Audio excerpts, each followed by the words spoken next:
Open letter of Raymond Leo Cardinal Burke, published November 3rd, 2021.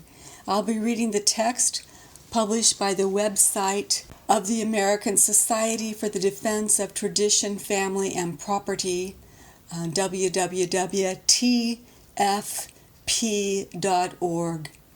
The title of the letter is Catholic Politicians and Non-Admittance to Holy Communion. Praised be Jesus Christ. Dear brothers and sisters in Christ, for the past several months, the intention of the Church in the United States of America has been very much in my prayers. At their coming November meeting, the bishops of the United States will be considering the application of Canon 915 of the Code of Canon Law, quote, those who have been excommunicated or interdicted after the imposition or declaration of the penalty, and others obstinately persevering in manifest grave sin, are not to be admitted to Holy Communion, end quote. The bishops' deliberations will address in particular the long-term and gravely scandalous situation of Catholic politicians who persist in supporting and advancing programs, policies, and laws in grievous violation of the fundamental precepts of the moral law, while at the same time claiming to be devout Catholics, especially by presenting themselves to receive Holy Communion. In praying for the bishops and my homeland, the United States of America, I have more and more thought about the experience of the United States Conference of Catholic Bishops over 17 years ago at their summer meeting in Denver in June of 2004 in addressing the same issue. It is an experience which I lived intensely. I have thought it important to offer the following reflections as a help to us all in addressing now and in the future such a critical matter, a matter of life and death for the unborn and of eternal salvation for the Catholic politicians involved in my homeland as in other nations. I had wanted to offer these reflections much sooner, but recovery from recent health conditions prevented the writing of these reflections until now.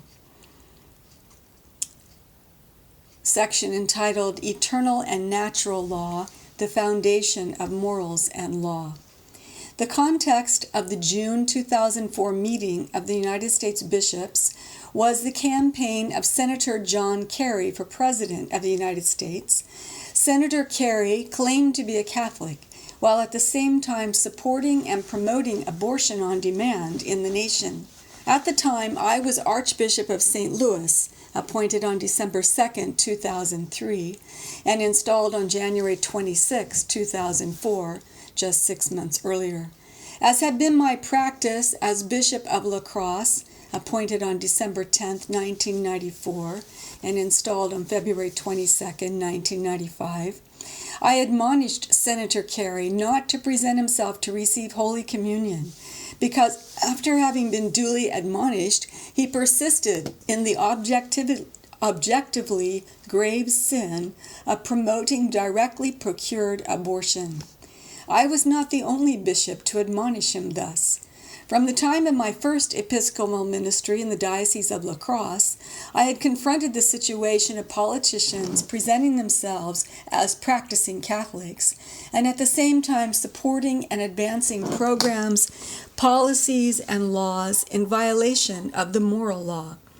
As a new and relatively young bishop, I spoke with brother bishops, especially one of the senior suffragans in the ecclesiastical province, about several Catholic lawmakers in the Diocese of La Crosse who were in this situation. The common response of brother bishops was the expectation that the Conference of Bishops would eventually address the question. Knowing my moral obligation in a matter of such serious consequences, defined in Canon 915, I began to contact the legislators from the Diocese of La Crosse, asking to meet with them to discuss the complete incoherence of their position regarding procured abortion with the Catholic faith they professed. Sadly, none of them was willing to meet with me. One carried out a certain correspondence with me, insisting that his position regarding abortion was consistent with the Catholic faith, following the erroneous counsel presented by a certain dissident professors of moral theology, adherents of the heretical school of proportionalism, at a summit held at the Hyannisport compound of the Kennedy family in the summer of 1964. Documentation of the meeting is found in a book of Albert R. Johnson, who accompanied one of the dissident European professors of moral theology and was present for the entire meeting. Regarding the refusal of the legislators to meet with me, I must observe that I find at best naive the common refrain that what is needed is more dialogue with the Catholic politicians and legislators in question. In my experience, they are not willing to discuss the matter because the teaching of the natural law, which necessarily is also the teaching of the Church, is beyond discussion. In some cases, too, I have had the strong impression that they were unwilling to discuss the matter because they were simply unwilling to have their minds and hearts changed. The truth remains that procured abortion is the knowing and willing destruction of a human life. When I was Archbishop of St. Louis, one Catholic legislator agreed to meet with me, even though, as his parish priest also attested, he was not presenting himself to receive Holy Communion. He began the meeting by showing me a picture of his family. As I recall, his wife and he had 4 children. As our conversation progressed, I asked him how, having so proudly shown me the picture of his children, he could regularly vote in favor of killing babies in the womb. He immediately lowered his head and said, quote, "It is wrong. I know that it is wrong," end quote. While I'd urged him to act according to his conscience, which he had just expressed, I had to admire the fact that at least he admitted the evil in which he was involved and did not try to present himself to me as a devout Catholic. Regarding the objective reality of the practice of abortion as a most grievous violation of the first precept of the natural law, which safeguards the inviolability of innocent and defenseless human life, there is nothing about which to dialogue. The subject of dialogue must be how best to prevent such an evil in society. Such prevention can never involve the actual promotion of the evil. With the announcement of my transfer from the Diocese of La Crosse to the Archdiocese of St. Louis on December 2, 2003, the secular press traveled to the Diocese of La Crosse in order to find material for the creation of a negative image of the new Archbishop before his arrival in the Archdiocese.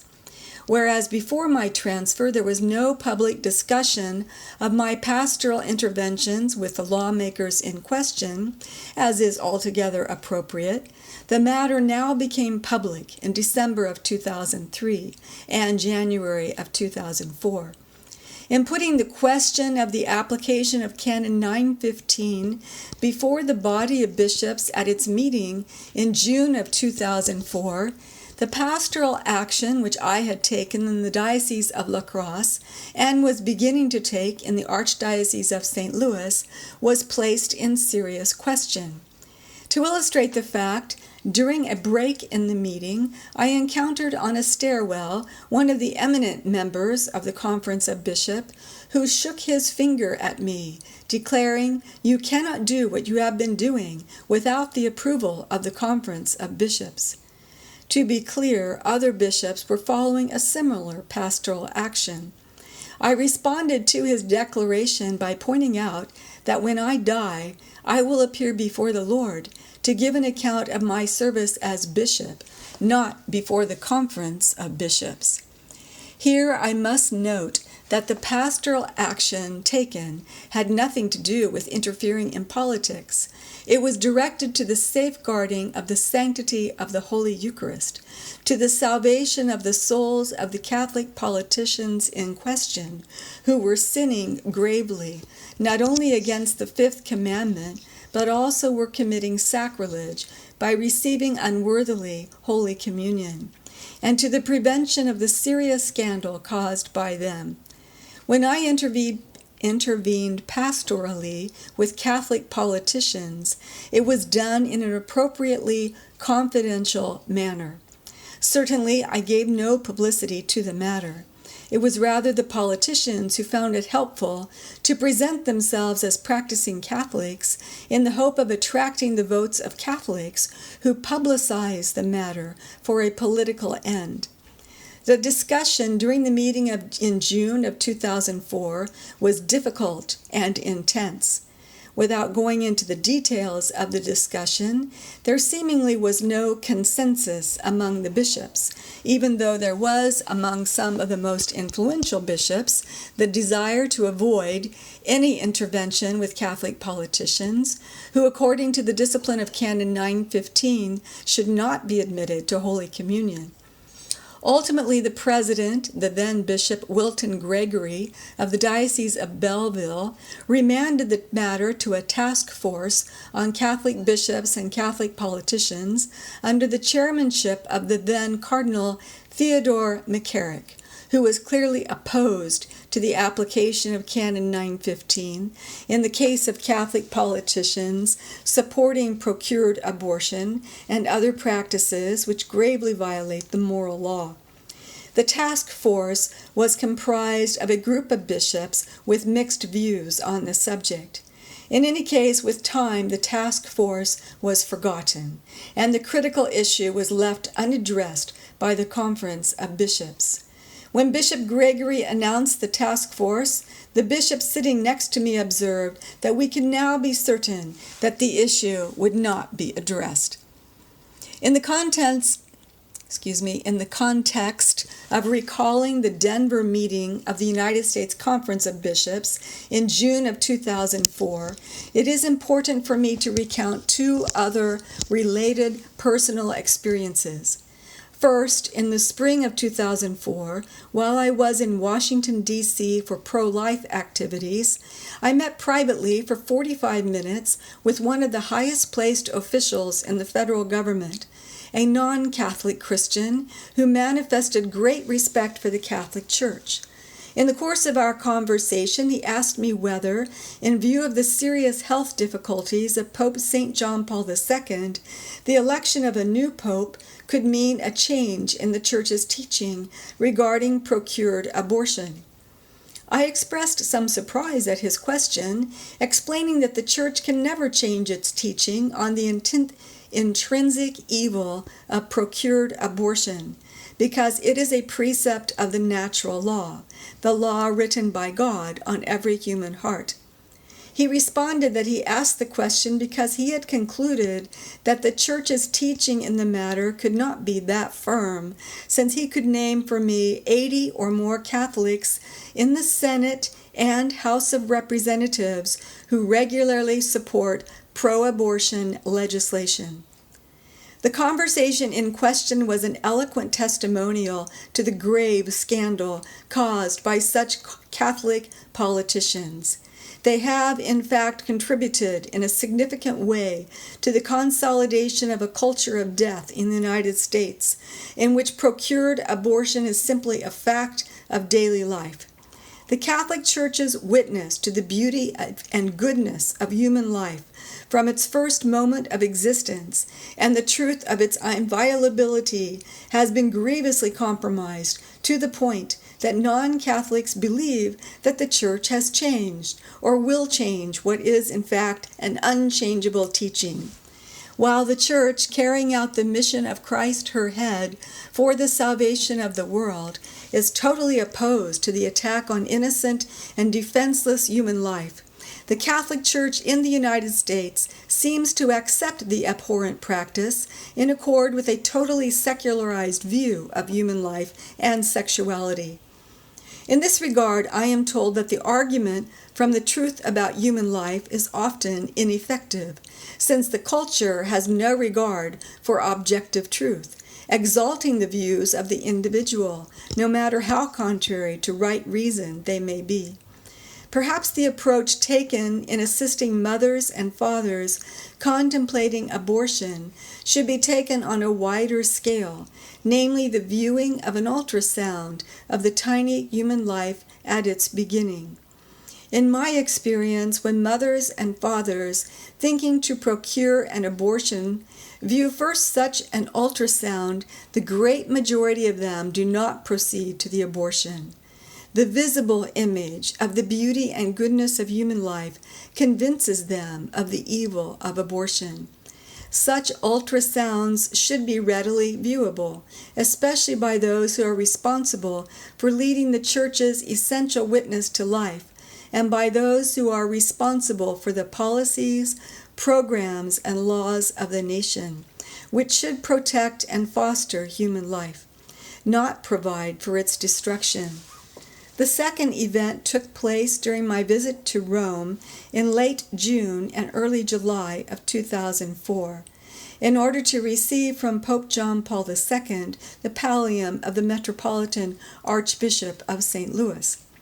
Given the difficult experience of the meeting in Denver earlier in the month of June, I was counseled to visit the Congregation for the Doctrine of the Faith, in order to be certain that my pastoral practice was coherent with the Church's teaching and practice. I was received in audience by the then prefect of the congregation, His Eminence Joseph Cardinal Ratzinger, and the then secretary of the congregation, Archbishop, now Cardinal Angelo Amato, and an English-speaking official of the congregation. Cardinal Ratzinger assured me that the congregation had studied my practice and found nothing objectionable about it. He only cautioned me not to support publicly candidates for office, something which in fact I had never done. He expressed some surprise at my doubt in the matter, given a letter which he had written to the United States bishops, which had addressed the question thoroughly. He asked whether I had read his letter. I told him that I had not received the letter, and asked whether he could kindly provide a copy for me. He smiled and suggested that I read it on a popular blog, asking the English-speaking official to make a photocopy of the text as it appeared in its entirety on that blog. The letter in question sets forth in an authoritative manner the Church's constant teaching and practice.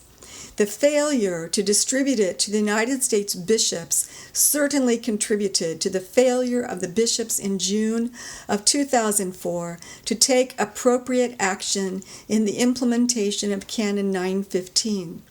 Now I am told that it is maintained that the letter was, quote, confidential, and therefore cannot be published.